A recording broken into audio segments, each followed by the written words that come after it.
Al-Habib Umar, penyusun kitab ini, ketika ditanya bagaimana kita bisa istiqomah, bisa terjaga semangat kita dalam puasa Ramadan, sederhana saja kata beliau. Yang pertama, prinsipnya puasa itu kan mengurangi makan.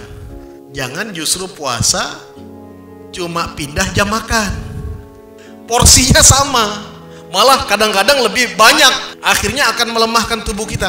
Karena pintu masuk setan ke diri kita melalui apa? Melalui makanan, yang kemudian menjadi energi, menjadi darah.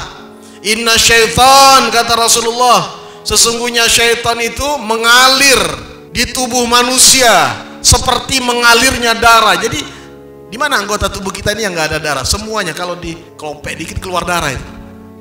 Ada darah semua. Maka kata Rasulullah, untuk mempersempit ruang gerak setan, kurangi makan. Nah, cara mengurangi makan yang paling praktis adalah dengan berpuasa. Karena kalau kita tidak mampu mengendalikan keinginan kita untuk makan, ya berarti jangankan kita akan menghadapi iblis, menghadapi setan, menghadapi orang lain, menghadapi diri sendiri kita tidak mampu. Kemudian yang kedua, kata beliau, adalah membatasi tidur. Membatasi tidur penting. Tidur ini bagi kita manusia normal ini adalah sunnatullah. Ya. Cara Allah untuk menyegarkan kita kembali itu dengan kita tidur. Ya. Seperti handphone lah, kalau kita lihat sehari ini kan handphone itu kalau sudah dipakai terus seharian, kadang-kadang nggak sampai sehari, nggak sampai 24 jam lowbat ya, habis baterainya. Maka ketika dia habis baterainya harus apa? Dicas, di-charger itu. Cuma nggak boleh juga kalau di chargernya itu sehari semalam 24 jam, dia akan merusak itu. Merusak baterainya, sehingga baterainya jadi soak. Jadi cepat malah justru habis baterai dia. Nah, begitu juga dengan kita tidur. Tidur sunnatullah. Namun tidak juga boleh berlebihan. Ya. Nah, di bulan Ramadan ini bagaimana upaya kita untuk mulai mengatur tidur kita, khususnya jangan sampai kita tidur di waktu-waktu yang produktif. Waktu-waktu produktif itu seperti yang sudah kita sampaikan beberapa waktu yang lalu. Pertama, di waktu sahur. Jadi usahakan kita bangun sahur. Kalau kita sudah makan, sudah sahur umpamanya, jangan tidur lagi, karena nggak bagus itu. Secara kesehatan tidak bagus, dan secara waktu kita tidak manfaatkan waktu yang produktif. Karena di waktu sahur ini adalah waktu yang luar biasa, sorotan Allah luar biasa. Salah satu ciri ahlul jannah itu menjelang subuh mereka beristighfar. Nah, kemudian hindari juga tidur setelah sholat subuh. Ya, ini hindari. Naumus sobihah yamna'ur rizik. Tidur setelah subuh itu bisa menghalangi datangnya rezeki dari Allah. Kalaupun dia berlimpah rezeki, rezekinya nggak barokah. Ya. Jadi subuh ini adalah waktu yang produktif bagi kita untuk beribadah. Umpamanya dengan baca Al-Quran. Kalau memang sanggup isi di sholat subuh kita dengarkan kajian. Setelah dengar kajian umpamanya sebelum matahari terbit, ya kita lanjutkan baca Al-Quran sampai waktu isyraq. Setelah waktu isyraq kita sholat sunnah isyraq. Manfaatkan waktu ini untuk ibadah.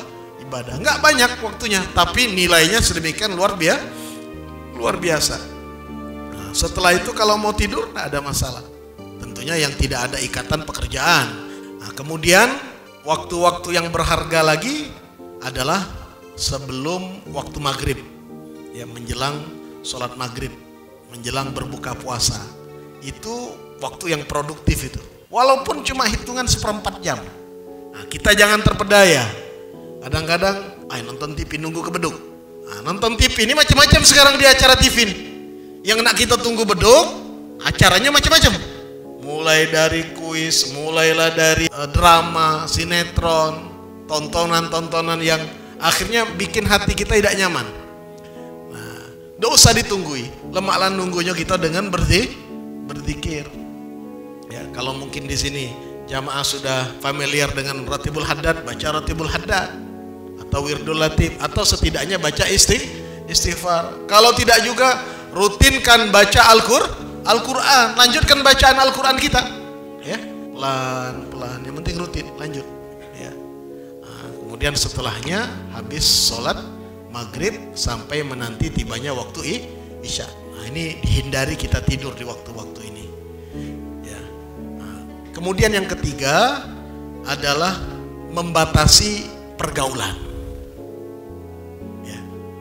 Maksudnya membatasi pergaulan sini bukan kita tidak bergaul, kita mulai selektif.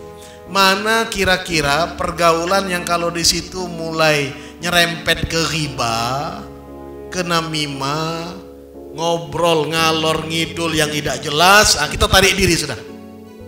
Karena itu pasti akan pengaruh ke jiwa kita itu, akan melemahkan kita itu. Ya.